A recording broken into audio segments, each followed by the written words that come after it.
Ford had 3 seasons with you.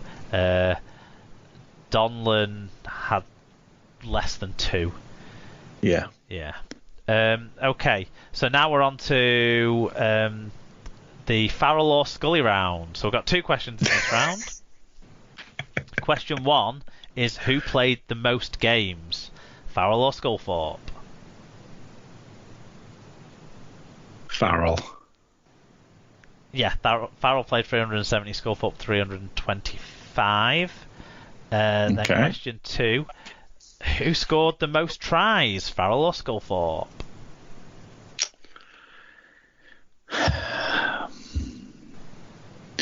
So the question is, did Sculthorpe score more in 50 less games? I from memory, Sculthorpe was more of a try scorer than Farrell. Farrell was more, tend to just more of a kicker. I'm going to go Sculthorpe. Yes, it was Paul Sculthorpe. Farrell scored 111, Sculthorpe scored 120, according to these figures here. Yeah. Well, it supports my guess, so I'm going to say that's right. No, I'm just looking, and Wikipedia has Sculthorpe scoring 130, but doesn't have a try scored figure for Andy Farrell. So it just has a points figure. But yeah, I think that's right, definitely. I'd have gone with that. I'd have gone with that too. Okay. Who am I? Not bad. Who am I? Go on. So the first one is clue number 1. I coached Newcastle to an Australian Premiership. Okay. Do you know who it is yet? No. Clue 2. I was the 1969 Lance Todd Trophy winner. No. How are you feeling? Not sure yet. Okay. Clue 3. Clue 3. I had 2 spells as a player and 1 as a coach for Castleford. Is it Mal Reilly? It is Mal Reilly. Yes. Well done. Who am I? Number 2. And I've learnt something here reading this, so I'm quite excited. Clue number 1. I served a 2-year drug ban. Right. I don't know. Could be many. Clue number 2. Has a TV star sister.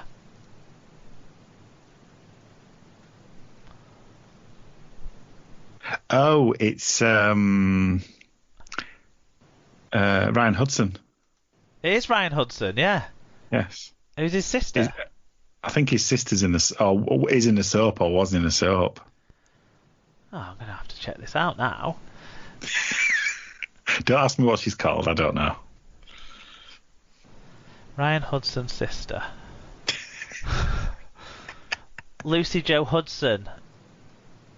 And what's she been in? She's an actress from Leeds. She has been in... my internet's going slow. Hold on. Coronation Street, predominantly. Oh. She was in 281 episodes of Coronation Street as Katie Harris. Never heard of it. Wild at Heart. Casualty Doctor. She's Hollyoaks. She's done all of the soaps. Every actor's been in Casualty and all Doctors. The Northern soaps. Yeah. There you go. Yeah. Ryan Hudson was another one of those players in that sort of period. I think he probably... Because he was at that cast side that were a bit yo-yo. Yeah. In that period as well. And I don't think he properly settled at a club, did he? In his whole career, really. He had a brief spell with us where he was supposed to, and then obviously drug situations kind of came up. So yeah. So that was very helpful when. I thought he was a real quality player. Just wasn't to be. No. Number 3, clue. Previously coached Barrow. Okay, I'll need more clues than that.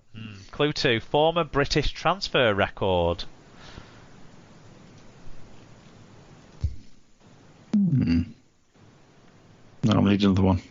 Yeah, I need the clue of think about who's writing the question for this one, to be honest.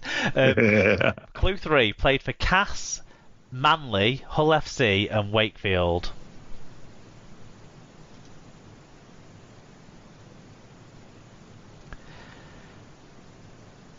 No, don't know. I always associate him as being a Hull FC player, but he actually played a long time at Cass before he moved to Hull FC, actually. Steve Knocker-Norton. Right, okay. He's the brother-in-law of rugby league footballer Lee Crooks.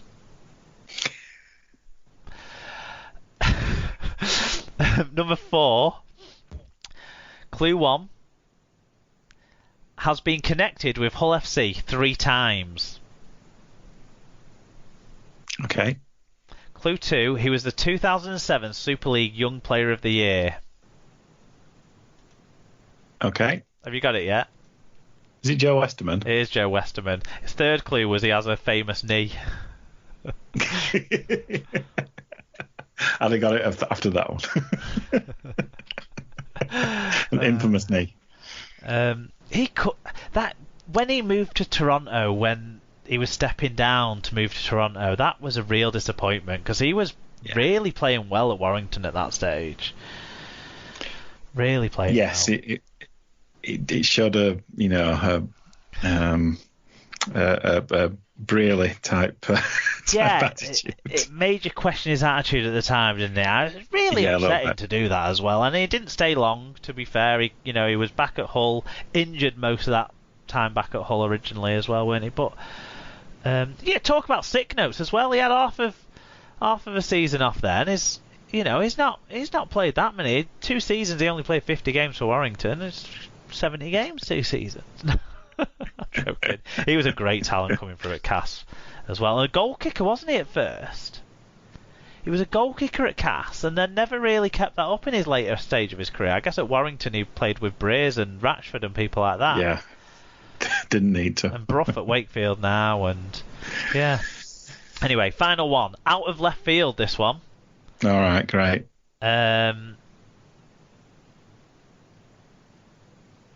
Oh, these are just final. No, it's a different round. Out of last. All right, okay. Sorry, okay. So, Frank Mashin played for which club?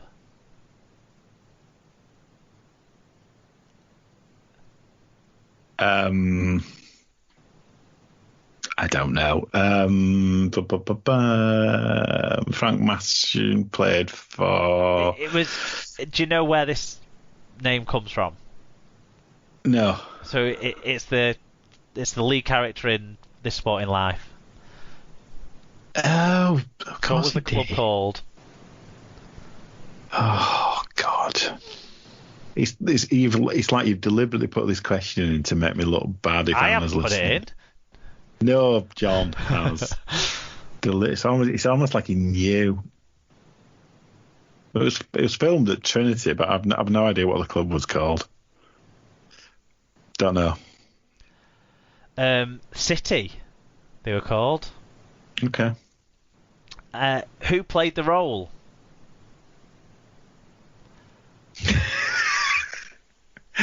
Oh, it was. Oh, flipping heck. Oh, what was his name? His love interest was Rachel Roberts. It was filmed by Lindsay Anderson. Tell me all this stuff ain't going to get you the point. No, I know, but I'm just trying to show my flipping frustration. I bet your wife would get this, wouldn't she? She bloody would, yeah. Kitchen drama. She'd absolutely get this one. Bloody hell, no. He's got a very, very detailed Wikipedia page, this guy. It's Harris, isn't it? Yeah, Richard Harris, yeah. Richard Harris. And I was actually looking up the next answer. Go on. Which real-life loose forward knocked him out whilst filming? It's quite a famous story, this one. I know the story that he got absolutely belted, but I don't know which player actually did it to him.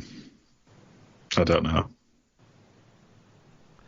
It was Derek Rocky Turner, who played for Wakefield at the time when the film was made.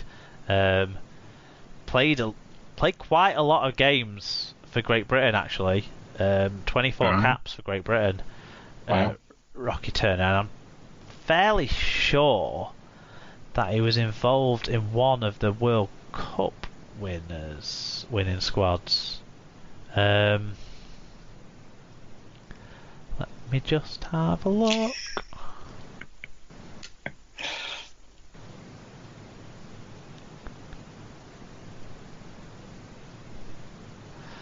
This is fun, isn't it?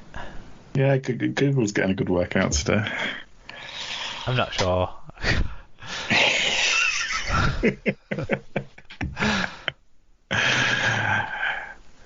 Right then. Not sure. But he played his last match for Great Britain at the Stade Gilbert Brutus in Perpignan, I know that.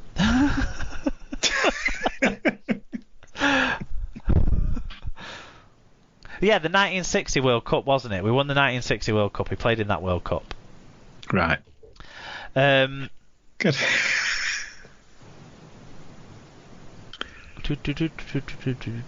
Yes. That's right. Okay, that was the quiz. Good quiz.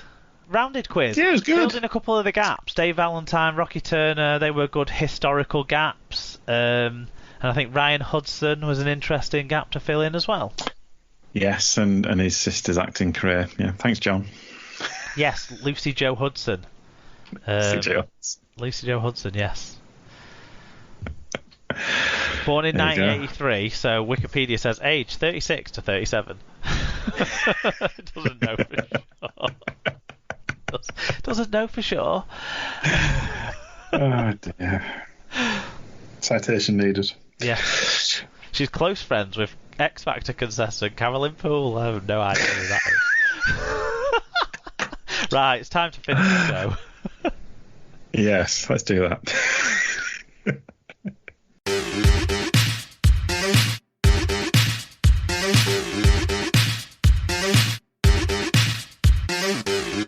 I don't need my Wikipedia page of Lucy Jo Hudson open anymore. Right, okay, it's time to wrap up the show. Alan, and during these lockdown, or loose lockdown now, times. Loose lockdown times. Obviously, we've been catching up a little bit on how things have been going for us and our families and stuff, as well as giving our recommendations. So, why don't I let you start this week? Yeah. Life is basically the same as it was last week. So, my next recommendation is something I've been doing. So I've tended to have my daily exercise. I've tended to do it later on, so about 11 p.m. when it's extremely quiet outside, and after I've been working and whatever. And I've taken to listening to a number of podcasts, as you do. When I'm not listening to the excellent Super League pod. So the one I want to recommend is a BBC show, and it's called Death in Ice Valley. It's not a new one. It's a 10 or 11 part. I think it's 10 official, and there was a subsequent episode, and it's all about a case in Norway in a place called Ice Valley. Surprisingly enough, So it's like crime. It's true crime basically, and it's very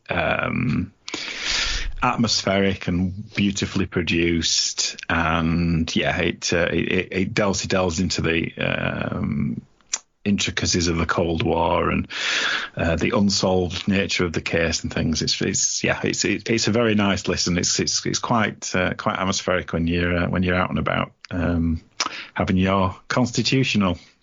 Well, now you can go out as much as you want. So you can listen to loads of podcasts. I'll have to find more podcasts. Yeah. I find myself listening to podcasts whilst I'm working from home, just